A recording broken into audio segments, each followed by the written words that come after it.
VC funding race करने के लिए क्या स्टेप्स हैं, इसकी डिटेल तो आपको कहीं से भी मिल जाएगी। इन्वेस्टर को पिच करने से लेकर अकाउंट में पैसा आने तक क्या क्या स्टेप्स हैं, विद डिटेल सारी इन्फॉर्मेशन अवेलेबल है। पर अगर सिर्फ इन्फॉर्मेशन से बात बनती तो फिर बात ही क्या थी। असलियत में फंडिंग जर्नी बहुत डिफरेंट है and unfortunately not many people talk about it. Pitch deck कैसे बनाना है, इस टॉपिक पर भर भर के वीडियोस अवेलेबल हैं, लेकिन डेक बनाने के बाद क्या होता है वी डोंट नो। और ऐसे कितने सारे फाउंडर्स हैं जिनसे मैं बात करती हूँ और उन्हें आइडिया भी नहीं है कि पिच डेक बनाने के बाद भी कितना सारा काम करना पड़ता है before the fund hits your account. तो आज की वीडियो में मैं आपको पिचिंग से लेकर आपके अकाउंट में फंड आने तक के सफर के बारे में सारी डिटेल बताऊंगी, so that you have utmost clarity about what you are getting into. पहले मैं आपको एक छोटा सा प्रीव्यू देती हूँ and then we will walk through the details. Pitching की जर्नी शुरू होती है from finding the investor to getting your first yes, जिसमें टर्म शीट हो भी सकती है, नहीं भी हो सकती। टर्म शीट का मतलब है वो डॉक्यूमेंट जिसके बेसिस पर आप डील नेगोशिएट करते हो। फिर आता है ड्यू डिलिजेंस का प्रोसेस, जिसमें 1-1.5 महीना लग सकता है। ड्यू डिलिजेंस में आपके लीगल डॉक्यूमेंट्स चेक होते हैं, आपके कॉन्ट्रैक्ट्स वेरीफाई होते हैं, आपकी कंपनी की incorporation details, equity, financials, cap table etcetera. Due diligence, जिसे हम लेमैन टर्म्स में वेरिफिकेशन भी कह सकते हैं, is done by the investors to make sure कि आपने पिचिंग के दौरान अपने बिजनेस के बारे में जो क्लेम्स किए हैं, जो बताया है, वो सब सही है। उसके बाद लीगल प्रोसेस शुरू होता है, जिसमें डील का फाइन प्रिंट नेगोशिएट होता है। जो 1 या 2 पेज की टर्म शीट आपको मिली थी, that gets converted into a stock purchase agreement. ये एग्रीमेंट 10 से 20 पेज लंबा हो सकता है and is the most expensive part of the deal. उसके बाद फंड आपके पास आता है। तो ये कोई छोटी बात नहीं है। आप समझ सकते हो कि जब प्रीव्यू ऐसा है तो रियल प्रोसेस कितना एग्जॉस्टिव एंड एग्जॉस्टिंग होगा। But not to worry, we are here to discuss everything step by step. इस जर्नी की शुरुआत होती है पिचिंग से। पिचिंग वाला फेज बहुत ही हार्ड होता है, क्योंकि बैक टू बैक नो मिल सकती है और इतने सारे ना सुनने के बाद अच्छे से अच्छे फाउंडर का कॉन्फिडेंस भी चरमरा सकता है। So this is one of the most discouraging part of the work that a founder has to handle. लेकिन क्या करें, जो है सो है। पिचिंग के लिए सबसे पहले आपको उन इन्वेस्टर्स को ढूंढना होता है जो कि आपकी कंपनी को फंड करने में इंटरेस्टेड हो। पर उससे पहले आपको ये समझना पड़ेगा कि आपकी कंपनी किस टाइप की कंपनी है और आपका क्या विजन है। बहुत सारे फाउंडर्स टेक इन्वेस्टर्स को ढूंढते हैं, वीसीज को ढूंढते हैं, without even realising whether they will be interested to assess your business और नॉट। टेक इन्वेस्टर्स या वीसीज को कोई भी छोटी प्रॉब्लम में इंटरेस्ट नहीं होता। उनका फोकस होता है उन कंपनीज पर जो बहुत बड़ी प्रॉब्लम सॉल्व करें, जो कंपनीज टेक्नोलॉजी, एआई, सॉफ्टवेयर, इन सब का यूज करके जल्दी से स्केल कर सके, $100 मिलियन से बड़ी बन सके। Like I explained in my previous video, इस टाइप के इन्वेस्टर्स को प्रॉफिट में इंटरेस्ट नहीं रहता। उनका इंटरेस्ट रहता है उन कंपनीज में जो फंड को यूज करके जल्दी से ग्रो कर सके। इन इन्वेस्टर्स के लिए ROI प्रॉफिटेबिलिटी नहीं बल्कि एग्जिट या IPO है, and they are prepared for a journey of 7 to 10 years with you. These investors have a very specific view of companies that they want to invest in. अगर आपका अपना YouTube channel है और आप सोच रहे हो कि मैं VC फंड उठा लूं और अपना चैनल ग्रो कर लूं, तो ऐसा नहीं होगा। The investors will assess the nature of your business, the stage of your business, और वो तभी इन्वेस्ट करेंगे when they are convinced about the explosive growth of your business. Pre-seed companies जिनमें इन्वेस्टर्स इंटरेस्ट लेते हैं, usually they have a solid team, they have good idea and clear vision कि उनका product कैसा होगा। इस स्टेज पर इन्वेस्टर्स असेस करते हैं कि आपकी इन हाउस टीम कैपेबिलिटी क्या है to execute and deliver the product. अगर आपने अभी तक इस लेवल की टीम कैपेबिलिटी बिल्ड नहीं करी है, तो शायद आप अभी भी आइडिया स्टेज में ही हो और आपके फंडिंग ऑप्शंस तो और भी ज़्यादा लिमिटेड हैं। प्री सीड स्टेज में आप फ्रेंड्स एंड फैमिली से फंड उठा सकते हो, that could be one option. मतलब कि वो लोग जो आपको जानते हैं और आपके आइडिया से ज्यादा आप पर बिलीव करते हैं। अलॉन्ग विद दैट, इस स्टेज में आप स्टार्टअप एक्सेलरेटर्स की मदद ले सकते हो, आप गवर्नमेंट ग्रांट्स एक्सेस कर सकते हो, या फिर सुपर रेयर सिनेरियो आप अर्ली स्टेज एंजल इन्वेस्टर्स के पास जा सकते हो। तो अपने राउंड ऑफ फंडिंग को समझना बहुत जरूरी है, ताकि आपको क्लैरिटी हो कि किसे अप्रोच करना है और किसे नहीं, एंड मोर इंपॉर्टेंटली हर राउंड में कितना फंड उठाना है, so that you don't get stuck between rounds. क्योंकि इन बिटवीन राउंड अगर आप रुक गए तो फंड रेज करना बहुत ही ज्यादा मुश्किल हो जाता है। एक बार आपको अपना बिजनेस समझ आ गया, आपको फंडिंग रिक्वायरमेंट समझ आ गई, आपका विजन क्लियर है कि आप किस रास्ते जाना चाहते हो, उसके बाद टाइम आता है इन्वेस्टर्स का दरवाजा खटखटाने का।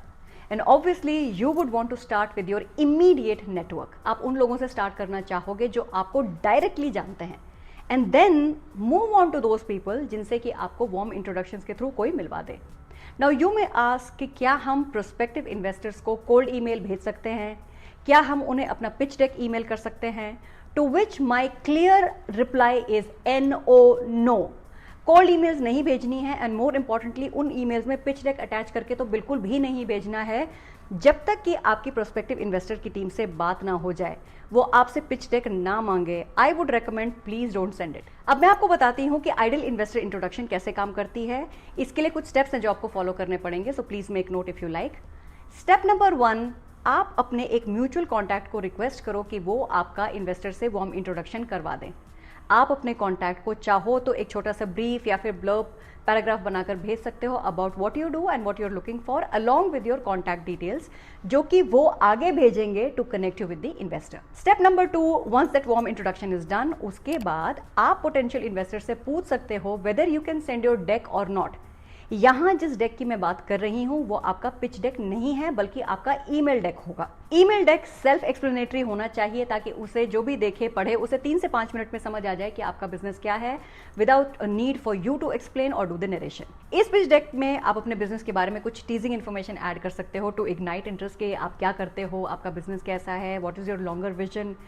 कीप इन माइंड कि इस इंफॉर्मेशन शेयरिंग के लिए कोई भी आपसे एनडीए साइन नहीं करेगा, so don't even bother asking for it. Step number 3, अगर कम्युनिकेशन आगे बढ़ा and the investor ask for further details then you will send your pitch deck. मेरे एक्सपीरियंस के हिसाब से जो इन्वेस्टर्स हैं वो एक सरसरी निगाह से आपका पिच डेक देखेंगे and they will not reply to you immediately. अगर उनको आपका बिजनेस पसंद आया तो वो 3-4 दिन के बाद दोबारा आपका पिच डेक रिव्यू करेंगे। इस दौरान अगर आपको उनकी साइड से कोई कम्युनिकेशन नहीं आता then you can definitely follow up through a polite email. अगर यहां तक आपके इन्वेस्टर्स का इंटरेस्ट मेंटेन्ड है तो फिर वो आपको मीटिंग के लिए जरूर बुलाएंगे। Usually you will get about a 45 minute meeting slot. अब इन 45 मिनट को कैसे बेस्ट यूटिलाइज करना है वो आपको प्लान करना होगा। जैसे कि शुरू के 5 मिनट तो हाय हेलो स्मॉल टॉक इसमें चले जाएंगे, फिर आपने जो ईमेल डेक भेजा था आप उसका एक्सटेंडेड वर्जन प्रेजेंट करोगे with more details, additional information, and that will take about रफली let's say 15 minutes of time. तो लगभग 20 minute will be over here. इसके बाद राउंड ऑफ क्वेश्चंस शुरू होता है and that is how the discussion will progress. So plan in a way कि investors के पास कम से कम 20 से 25 मिनट बचें टू आस्क यू क्वेश्चंस। जितना इंटरैक्शंस उतना बेहतर। कई बार प्रेजेंटेशन के बाद एक ऑकवर्ड सी साइलेंस भी हो सकती है, but you have limited time, तो ये भी एडवांस में प्लान करके रखना होगा कि अगर किसी सिचुएशन में एक ऑकवर्ड साइलेंस का मोमेंट आ जाता है तब आप कॉन्वर्सेशन को आगे कैसे लेकर जाओगे, व्हाट विल यू से। By the end of the meeting आपको कोशिश ये करनी है कि आप कॉल टू एक्शन के साथ मीटिंग से बाहर निकलो। Also you should be able to assess कि बॉल किस कोर्ट में है, whether it is working in your favour और नॉट। अगर इन्वेस्टर्स को आपके बिजनेस में इंटरेस्ट नहीं आएगा ना तो वो किसी ना किसी तरह घुमा फिरा के आपको पोलाइटली ना बोल देंगे। They will say something like कि हमें आपका प्रोडक्ट बहुत अच्छा लगा, हमें आपका बिजनेस मॉडल बहुत अच्छा लगा, but we would like to see some traction. Or they will say we would like to see XYZ iteration, we would like to see you accomplish XYZ milestone। तो उनके रिस्पॉन्स से आपको समझ आ जाएगा कि आपकी मीटिंग कैसे रही। मोस्ट ऑफ द मीटिंग्स में आपको ना ही सुनने को मिलेगा और एक ना मिल गया तो उस स्टेज में उसी इन्वेस्टर से हाँ मिलना एक अनरियलिस्टिक एक्सपेक्टेशन होगी। हाँ, you can surely pitch to the same investor at a later stage when your numbers are strong, when you have any solid evidences supporting your business, वो अलग बात है।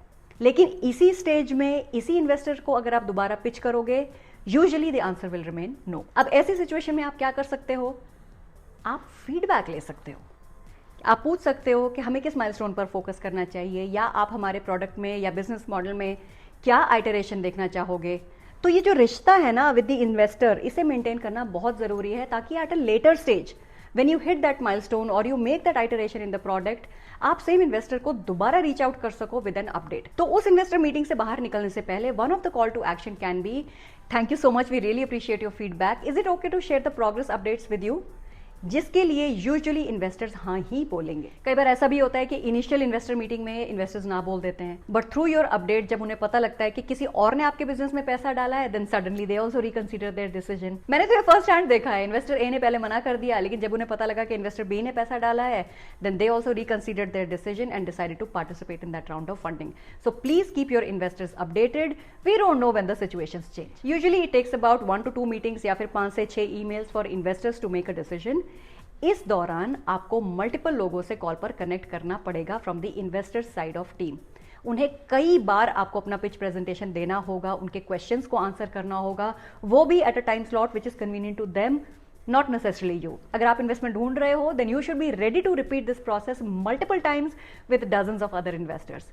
For most of the founders ये startup का most painful point होता है, because to take rejection repeatedly is not easy. हर investor से आपकी क्या बात हुई है ये याद रखना बहुत जरूरी है। इसलिए आई वुड हाईली रिकमेंड कि आप अपनी मीटिंग के जो डिस्कशन पॉइंट्स हैं उन्हें एक शीट में एक जगह कंसोलिडेट कर लो, ताकि अगर लेटर आपको उन्हें रेफर करना पड़े तो सारी इंफॉर्मेशन आपको एक जगह कंसोलिडेटेड मिल जाए, विच इज रेडी। अगर इन्वेस्टर्स को आपके बिजनेस में इंटरेस्ट आता है तो वो आपको बता देंगे, and then you can move on to the next step which is negotiation. अब नेगोशिएशन आपके लिए कोई नई चीज हो सकती है, लेकिन इन्वेस्टर्स के लिए ये रोज का काम है, and believe me they are pretty hands on with it. तो आपकी कंपनी का क्या वर्थ है, इन्वेस्टर्स को कितनी इक्विटी मिलेगी, क्या वो प्रेफर्ड शेयर्स होंगे, क्या कोई एक्सेप्शंस हो सकते हैं, एटसेट्रा, ये सब बातें नेगोशिएशन के दौरान डिस्कस होंगी through a brief 1 or 2 page document which is called the term sheet. Term sheet का मतलब है summary of the terms of the particular round of investment. अब अगर आपके पास बहुत सारे इन्वेस्टर्स हैं waiting to lead the round, तो आप एक solid position में हो, क्योंकि हर इन्वेस्टर इस डील में आने के लिए बिड करेंगे। और अगर ऐसा नहीं है then you don't really have much of bargaining power.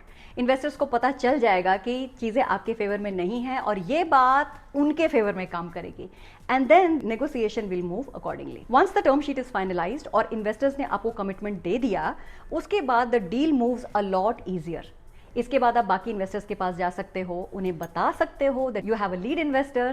ऐसे में other investors may also show interest to participate in your business, and most of the times बाकी जो इन्वेस्टर्स है ना वो भी उसी टर्म शीट को रेफरेंस लेकर आपसे टर्म्स नेगोशिएट करेंगे which you have received already. अब राउंड लीड करने की अपनी एक अलग कॉम्प्लिकेशन है, क्योंकि जो आपके लीड इन्वेस्टर हैं वही ड्यू डिलिजेंस के इंचार्ज भी होंगे।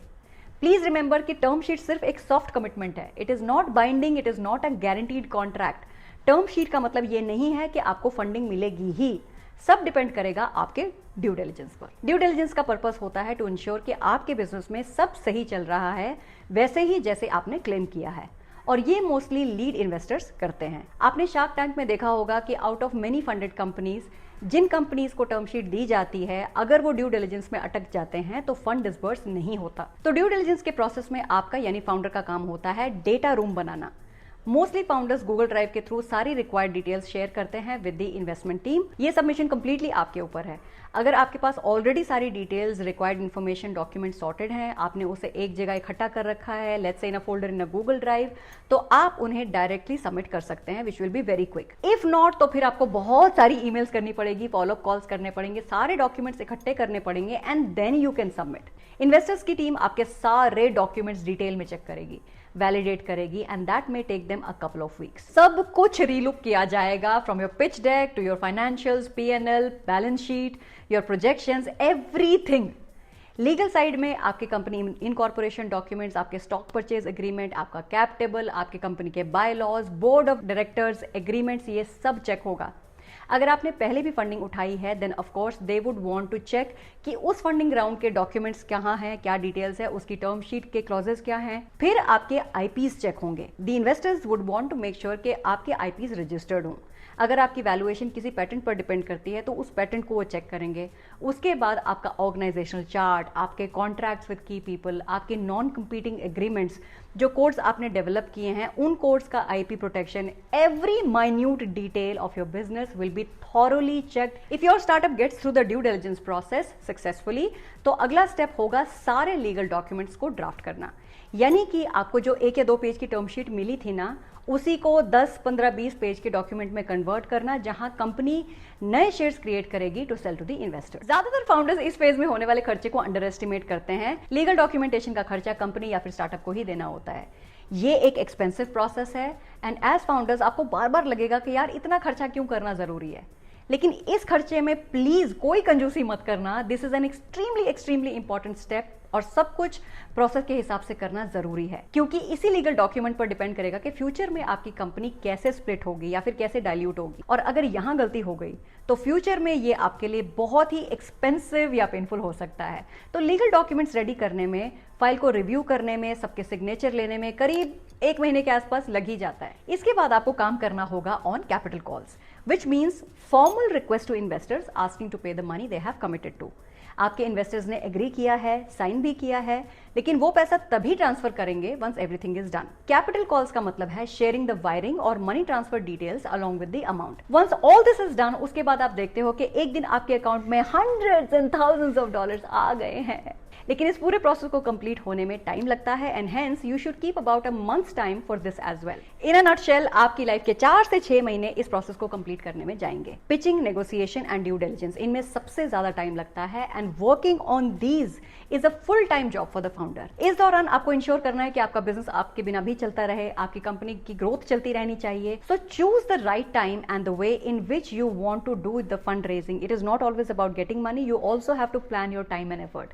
कीप इन माइंड कि एक बार डेटा रूम रेडी होने के बाद चीजें थोड़ी सी आसान हो जाती हैं, बिकॉज डॉक्यूमेंट्स को इकट्ठा करने में बहुत ज्यादा एफर्ट और टाइम लगता है and one may have to wait for really long time for things to complete. कितना फंड आपको चाहिए इसके बारे में आपको क्लैरिटी होनी चाहिए। आपका एक राउंड ऑफ फंड तब तक चलना चाहिए जब तक कि आपका दूसरा round of fund successfully close ना हो जाए, plus a few extra month, because you do not want to go through this entire process again too soon. Also try not to be desperate, क्योंकि अगर investors ने आपकी desperation पकड़ ली then you will end up losing a lot of leverage in the entire negotiation process. तो pitch deck बनाना और account में पैसा आना, these are not immediate steps. ऐसा नहीं होता कि एक किया तो दूसरा अपने आप हो जाएगा, बहुत सारा टाइम और एफर्ट लगता है। And as a founder, you should be physically as well as mentally ready to embark upon this journey. तो दोस्तों आज के लिए बस इतना ही। आई होप आज की वीडियो से आपको ये बात समझ आई होगी कि फंड रेजिंग का प्रोसेस लंबा है, it takes time, it requires you to ensure the smooth running of your business and hence you should be prepared for it. I know ये वीडियो थोड़ा लंबा है, पर मेरी कोशिश थी कि आपको ये क्लैरिटी दे सकूं कि पिच डेक बना लेना ही सब कुछ नहीं होता। Funding is a long journey and it is better to be prepared for it. Do let me know कि आज की वीडियो में आपके लिए सबसे इंपॉर्टेंट पॉइंट क्या रहा। I will wait to read your comments. Also do subscribe to our channel and become a part of our thriving community. तो मिलते हैं अगले हफ्ते एक नए एपिसोड के साथ, एक और पावर पैक्ड वीडियो के साथ। तब तक stay focused on your business, stay away from distractions and continue talking values and ventures.